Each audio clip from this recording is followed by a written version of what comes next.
the opportunity I have to work at TAP Ministry, and TAP, again, especially for those that are visiting tonight, TAP is a ministry in Harrisburg, collects old material, books and things like that for church use, and then packages them up and sends them to the mission field. And so most of our materials go to missionaries or national pastors or national Bible college students. That would be the bulk of where our materials go.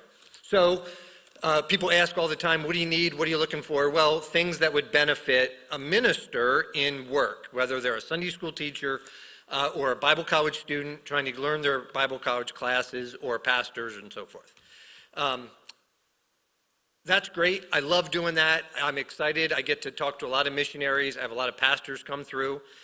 Tomorrow morning at 11 o'clock, I have 2 pastors coming together at 11, neither of whom I have met before, and I have an opportunity to meet them and talk to them. And one of the things I always like to do is when they come through, pastors come through to see the ministry or to find out more about it, or maybe they're looking for something, or they have some missionaries they want to bring. But one of the things that I like to do is kind of pick their brain. And when they're there, I start, so who do you like? What authors do you use? What commentaries would you go to? What do you grab from behind your desk? What books do you like? And I got a lot of good information that way, and I've grown a lot.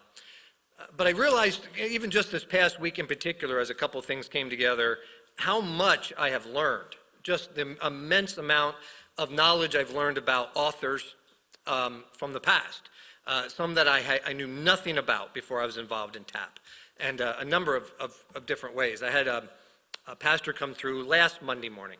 And right now, when they call and someone comes through or wants to come through, I try to get him to come through Monday morning. That's when I kind of designate a time that works good for me. And so we've done that a couple weeks in a row. But last Monday morning, I had a pastor come from up in,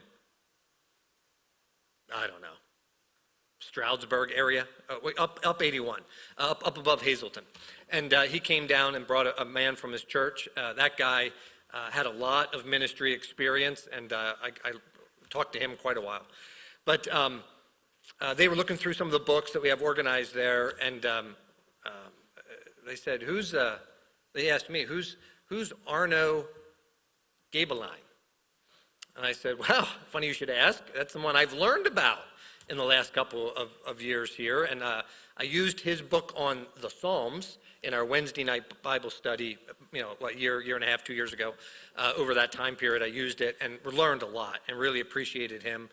He was a man born in Germany and moved to the United States of America up in the New York area. Wrote a lot of books, and his son, Frank, actually has been like the editor of a number of commentaries. You'll see his name actually on more than his father's. But that's the one I learned about, and I was able to share with them.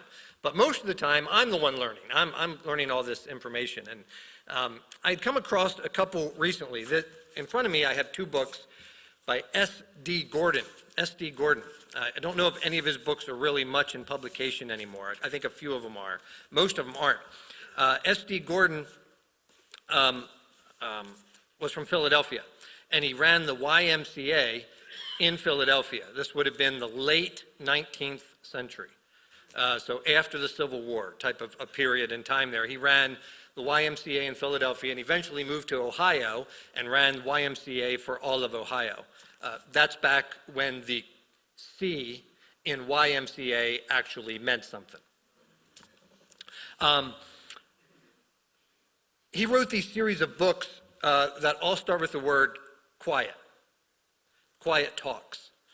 This one's Quiet Talks on Prayer. He has one that I came across a year or 2 ago, Quiet Talks for Preachers. And he wrote in a style that was very different than many other authors of his day, authors of our day. I think his writing style was very unique. I highlighted just something, I put a mark in here of something I thought I would share with you. This is Quiet Talks on Prayer. And he shared this is page 12, so it's very early, it's right after the introduction. He writes, "The greatest thing anyone can do for God and for man is to pray. It's not the only thing, it is the chief thing.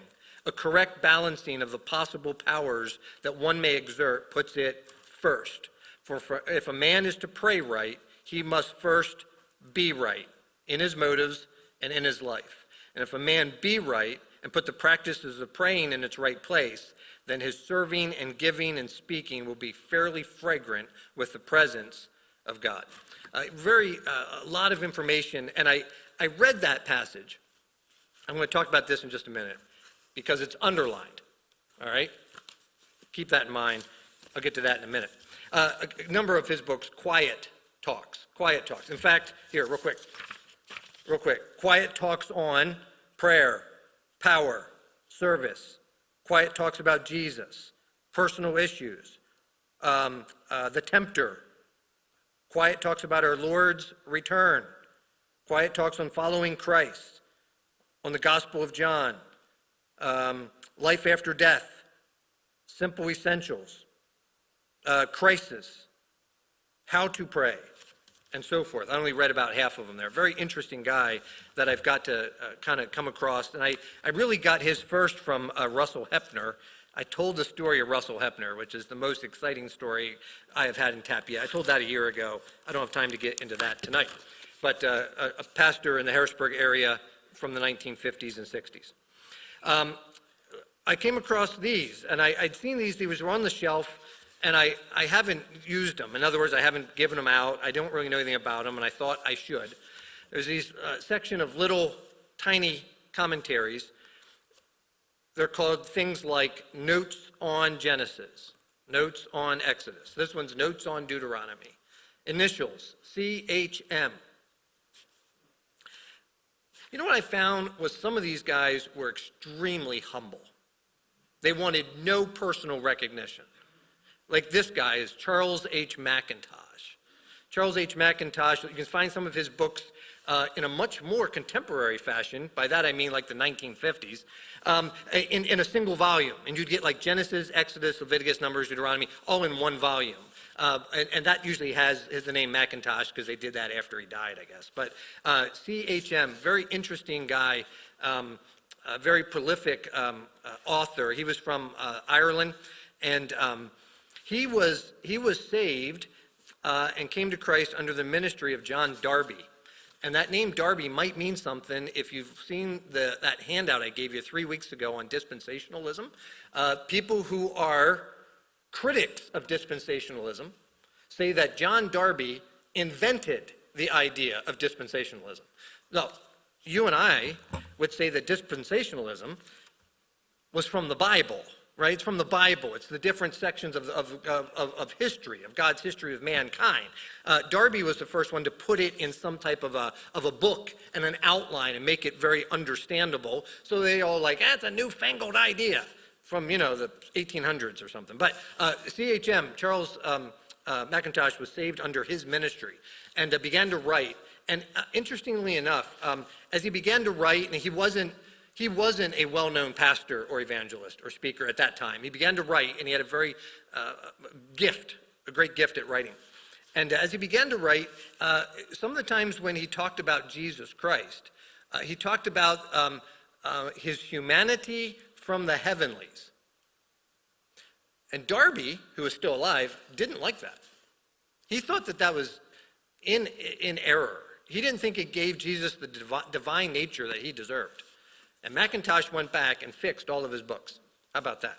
Very interesting. All right, one more. No, not really, but here's another one. This is it's a book by F.E. Marsh.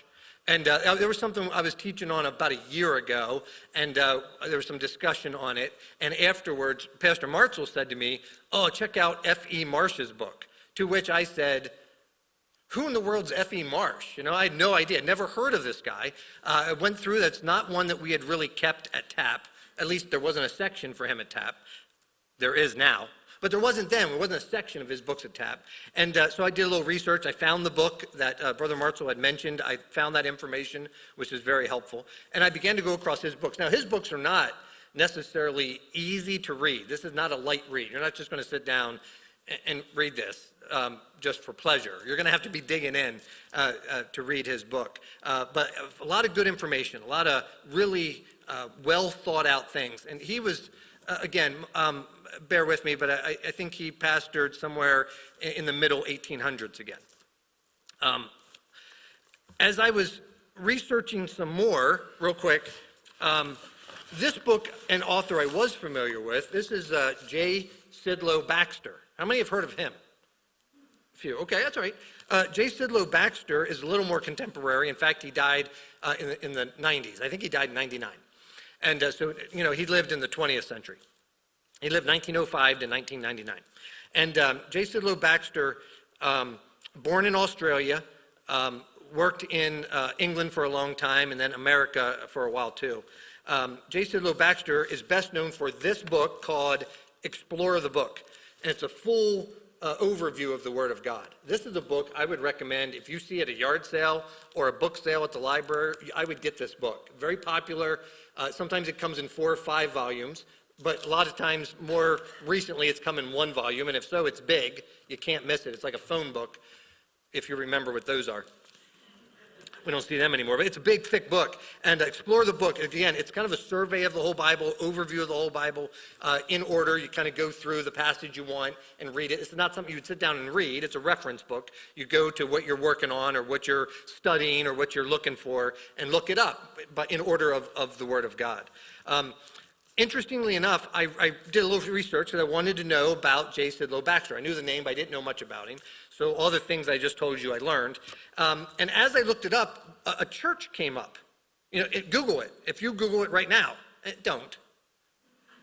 But you could. If you Google it right now or Google it tonight, his name comes up. I think the 3rd or 4th thing that came up on the Google search was Bethesda Free Church in Sunderland, which I did not know, is in northern England. Bethesda Free Church told a little bit about their history, about all the different pastors they had, about all the different people that spoke there, including some of the speakers that have spoken there are Spurgeon, Moody,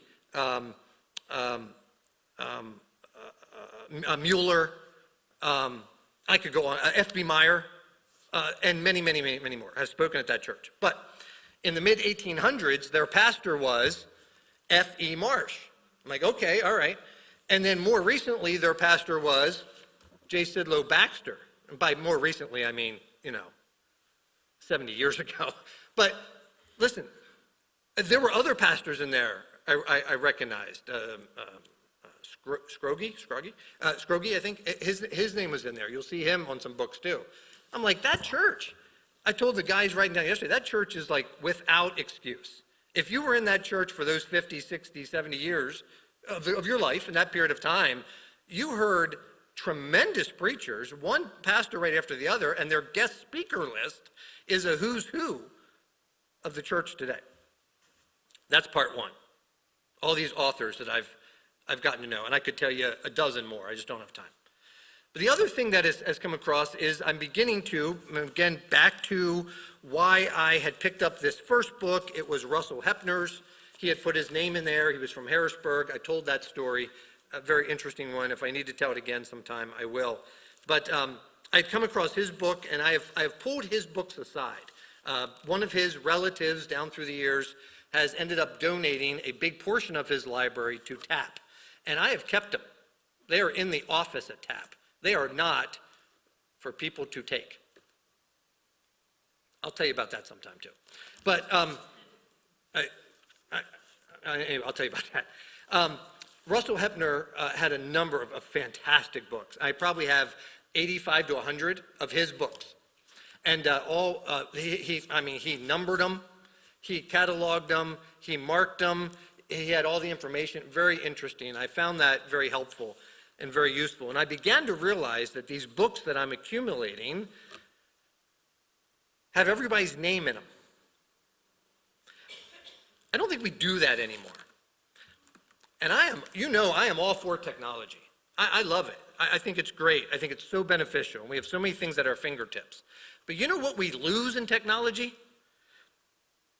getting a copy of a book that was in a pastor's library that he had marked, underlined, studied, highlighted, kept his notes in, put a paper clip in it. You don't get that on a digital copy you just downloaded from whatever. We lost that. And I began to look at some of the books that I had and realized, for example, this copy of Explore the Book, and we have a lot of them. I have one in my office that I've had for years. But this copy belonged to Dr. Norman C. Marks of Hummelstown, Pennsylvania. Many of you know Dr. Marks from his many years at Mountain View. And he as well not only put in his name and address, but he made notes on different things that he wanted to highlight. So I open up the front flap and he begins to say, look at page 90 for this information. Page 151 to 154, he really liked what Baxter said about Jonah and the whale. Would it surprise you that I turned to page 151 to 154 and read it right then, because I wanted to know what he said about that. And he highlighted all that. It's Dr. Marks's book. I brought a couple other ones here. Just real quick, and I'll be done. This one also came, Dr. Marks. This is, again, these folks wrote down who gave it to him, what date they got it. He got this one August 5th, 1964. Just the other day. And again, it was before I was born. He wrote down page 19.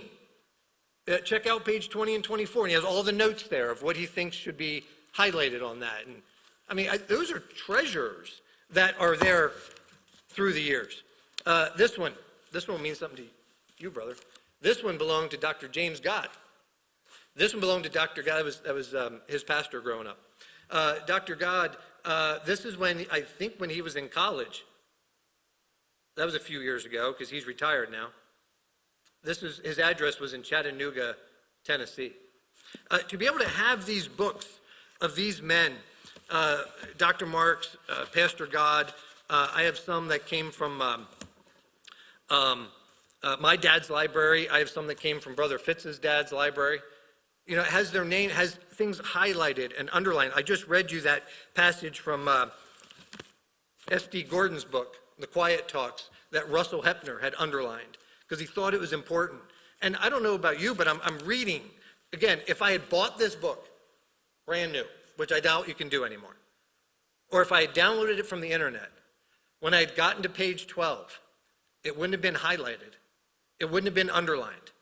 Because I don't know about you, but as I'm reading, I'm paying attention, but when it's underlined, highlighted, exclamation pointed, and categorized on the front page, I'm like, I think this must be important. Because if a pastor from the 100 years ago, 75 years ago, 40 years ago, thought it was really important, it's probably really important. And I should focus on it and read it. I have found that to be such a blessing. I've come across many of those over the last number of days and weeks. Books that, again, not just are beneficial because of what the author wrote, and there's a lot of that, and I've learned so much about the varying authors and their backgrounds and all that, but then to see the ones that came from men that have had an impact on my life. You know, the ones I'm mentioning are all people I knew or have known or have worked with or have heard them preach a number of times. And then to see the things that they highlighted that this is important, that's an extra treasure in my library.